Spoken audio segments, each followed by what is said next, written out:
శ్రీ సాయినాథాయ నమః. శ్రీ సాయి సచ్చరిత్రము 30వ అధ్యాయము. షిరిడీకి లాగబడిన భక్తులు. వణి నివాసి కాకాజీ వైద్య, బొంబాయి నివాసి పంజాబీ రాములాలు. ఈ అధ్యాయంలో బాబా షిరిడీకి ఈడ్చిన ఇద్దరు భక్తుల వృత్తాంతాన్ని చెప్పుకొందము. దయామయుడు భక్తవత్సలుడు అయిన శ్రీ సాయికి నమస్కారము. వారు దర్శన మాత్రముననే భవసాగరాన్ని తరింపచేసి మన ఆపదలను బాపెదరు. వారు నిర్గుణ స్వరూపులైనను భక్తులు కోరుటచే సగుణ స్వరూపాన్ని వహించిరి. భక్తులకు ఆత్మసాక్షాత్కారము కలిగించుటే మహాత్ముల కర్తవ్యము. అది యోగేశ్వరుడైన సాయినాథునకు ముఖ్యతమైనది, తప్పనిసరి అయినది. వారి పాదాలను ఆశ్రయించిన వారి పాపములు ఎలా నశించును. అట్టి వారి ప్రగతి నిశ్చయము. వారి పాదములు స్మరించుచు పుణ్యక్షేత్రముల నుండి బ్రాహ్మణులు వచ్చి వారి సన్నిధిలో వేదశాస్త్రాలు పారాయణ చేసి గాయత్రి మంత్రములు జపించెదరు. దుర్బలును పుణ్యహీనులు అగుటచే భక్తి అనగా ఏమో మనకి తెలియదు. మనకి ఇంత మాత్రము తెలియదు. ఇతరులు మనలను విడిచిపెట్టినప్పటికీ బాబా మాత్రము మనలను విడువడు. వారి కృపకు పాత్రులైన వారు కావలసినంత శక్తి, జ్ఞానము, నిత్యానిత్య వివేకాలను పొందెదరు. భక్తుల కోరికలను పూర్తిగా గ్రహించి సాయి వాణిని నెరవేర్చును. అందుచేత ఎవరికి కావలసినవి వారు పొంది కృతజ్ఞతతో నుండెదరు. కానీ మేము వారికి సాష్టాంగ నమస్కారము చేసి వేడుకొనెదము. మా తప్పులన్నీ క్షమించి సాయి మా ఆరాటములన్నీ బాపుగాక. కష్టములు పాలై సాయి నీ విధంగా ప్రార్థించి వారి మనస్సు శాంతించి బాబా కటాక్షం చేవారు సంతుష్టి నందెదరు.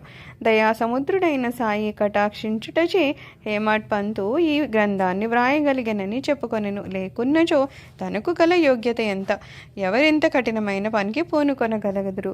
శ్రీ సాయి ఈ భారమంతియు వహించుటచే హేమాడ్ పంతుకు కష్టము గాని శ్రమ గాని కానరాకుండెను. తన వాక్కును కలమును కూడా ప్రేరేపించుటకు శక్తివంతమగు జ్ఞానమనే వెలుతురు ఉండగా అతడు సంశయమును గాని ఆరాటాన్ని గాని పొందనేలా అతడు వ్రాసిన ఈ పుస్తక రూపమున శ్రీ సాయి అతని సేవను కైకొనెను. ఇది అతని గత జన్మల పుణ్య పరంపరచే ప్రాప్తించెను. కావున అతడు అదృష్టవంతుడనియు పుణ్యాత్ముడనియు అనుకొనెను. ఈ క్రింది కథ సాధారణమైన కథ కాదు, స్వచ్ఛమైన అమృతము. దీన్ని ఎవరు త్రాగెదరో వారు సాయి మహిమను, సర్వాంతర్యామిత్వాన్ని తెలుసుకొందరు.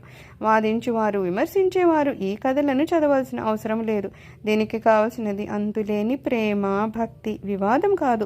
జ్ఞానులు, భక్తి విశ్వాసాలు కలవారు లేదా యోగుల సేవకులము అనుకున్నవారు ఈ కథలను ఇష్టపడి మెచ్చుకొందరు. తదితరులు కాకమ్మ కథలని కొట్టివేద్దురు.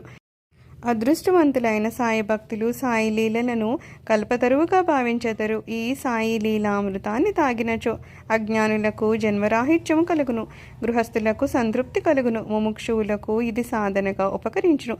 ఇక ఈ అధ్యాయంలోని కథను ప్రారంభించదము. కాకాజీ వైద్య. నాసిక్ జిల్లా వణిలో కాకాజీ వైద్య అనువాడు ఉండేవాడు. అతడు అచటి సప్తశృంగి దేవతకు పూజారి. అతడు అనేక కష్టాల పాలై మనశ్శాంతిని పోగొట్టుకొని చంచల మనస్కుడయ్యను. అట్టి పరిస్థితుల్లో ఒకనాటి సాయంకాలము దేవతాలయమునకు పోయి తనను ఆందోళన నుండి కాపాడమని హృదయపూర్వకంగా వేడుకొనెను. అతని భక్తికి దేవత సంతసించి ఆనాటి రాత్రి అతనికి స్వప్నమున కాన్పించి బాబా వద్దకు పొమ్ము, నీ మనస్సు శాంతి వసిస్తుంది అనెను. ఈ బాబా ఎవరో దేవిని అడిగి తెలుసుకుందామని కాకాజీ ప్రయత్నించను. కానీ అంతలోని అతనికి మెలకువ వచ్చెను. ఈ బాబా ఎవరై ఉండవచ్చునని అతడు యోచించను. కొంతసేపు ఆలోచించిన తర్వాత ఈ బాబా త్రయంబకేశ్వరుడు కావచ్చునని అతడు పుణ్యస్థలమైన త్రయంబకమునకు వెళ్ళెను. అచ్చట 10 రోజులుండెను. అక్కడున్నంత కాలము వేకువజాముని స్నానము చేసి రుద్రమును జపిస్తూ అభిషేకాన్ని తదితర పూజలను గావించెను. అయినప్పటికీ మునిపటి వలనే అశాంతమైన మనస్కుడిగా ఉండెను. పిమ్మట స్వగ్రామానికి తిరిగి వచ్చి దేవతను తిరిగి వేడుకొను. ఆ రాత్రి ఆమె స్వప్నంలో కనిపించిట్టనెను. అనవసరంగా త్రయంబకేశ్వరునికి ఎందుకు వెళ్ళినావు? బాబా అనగా షిరిడి సాయిబాబా అని నా అభిప్రాయము. షిరిడీకి పోవుడెట్లా, ఎప్పుడు పోవలను, బాబాను చూచెట్లా అని కాకాజీ మనోవ్యాకులతను పొందిచుండెను. ఎవరైనా యోగేశ్వరుని చూడవలని అనుకున్నచో ఆ యోగియే కాక దైవము కూడా అతని కోరికను నెరవేర్చుటకు సహాయపడును.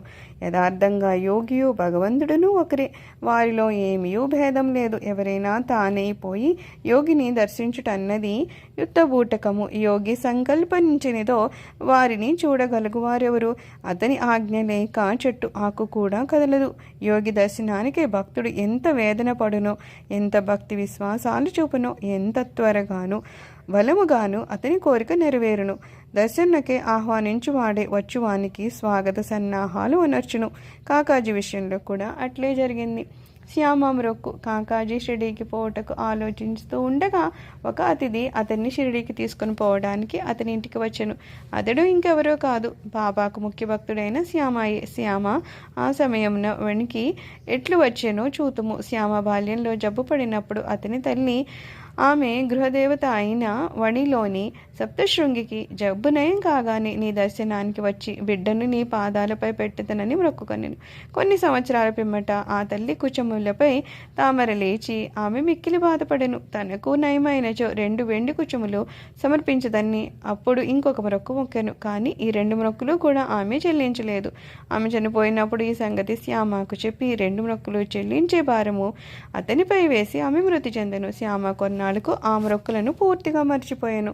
ఇట్లు 30 సంవత్సరాలు గడిచాను. అప్పట్లో షిరిడీకి ఒక పేరు పొందిన జ్యోతిష్యుడు వచ్చి 4 రోజులు అక్కడ మకాము చేశాను. అతడు శ్రీమాన్ బూటి మొదలైన వారికి చెప్పిన భవిష్యత్తు సంతృప్తికరంగా ఉన్నది. శ్యామ తమ్ముడు బాపాజీ జ్యోతిషబంధుడిని సంప్రదించగా అతడు తల్లి మొక్కులు చెల్లించకపోవడంచే వారికి కష్టములు సప్తశృంగి దేవత కలుగు చేయుచున్నదనెను.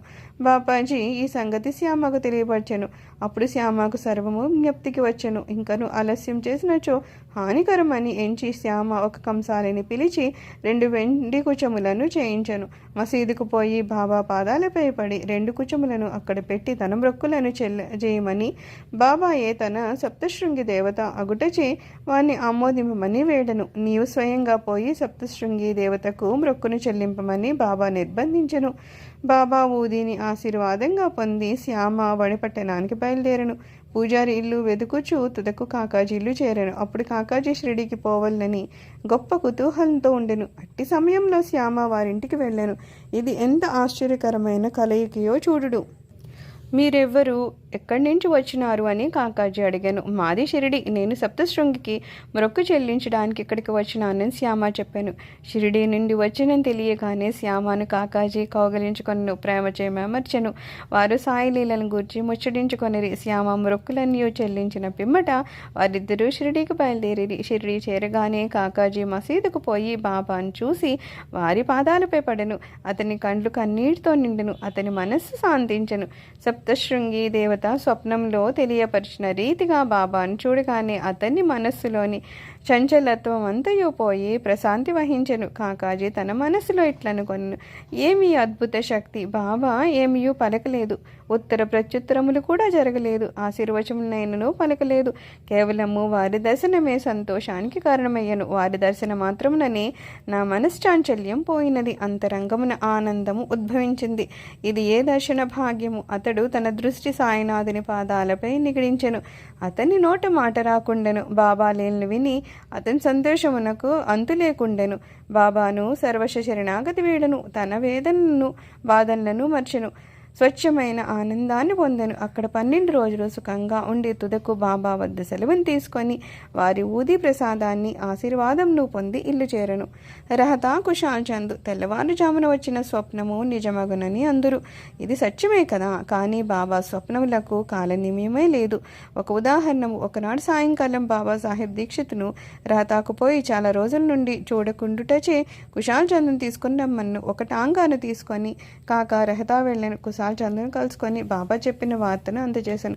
దీన్ని విని కుషాల్ చంద్ ఆశ్చర్యపడాను. మధ్యాహ్న భోజనానంతరము నిద్రపోవచుండగా తనకి స్వప్నంలో బాబా కనపడి వెంటనే షిరిడీకి రమ్మన్నందున అతడు షిరిడీకి పోవుటకు ఆతురతో నున్నానని చెప్పాను. తన గుర్రము అచ్చట లేకుండుటచే తన కుమారుని బాబాకు ఈ సంగతి చెప్పడానికే పంపించను. కుమారుడు ఊడు బయటకు పోవు సరికి దీక్షిత టాంగాను తీసుకొని వచ్చెను.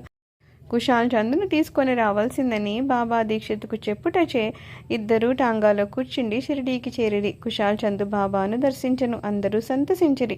బాబా ప్రదర్శించిన ఈ లీలను చూసి కుషాల్ చంద్ మనస్సు కరిగెను. పంజాబీ రాములాలు, బొంబాయి ఒకనాడు బొంబాయిలో నుండు పంజాబీ బ్రాహ్మణుడు రామ్లాల్ అనేవాడు ఒక స్వప్నమును గాంచెను. ఆ స్వప్నంలో బాబా కనపడి షిరిడీకి రమ్మనమెను.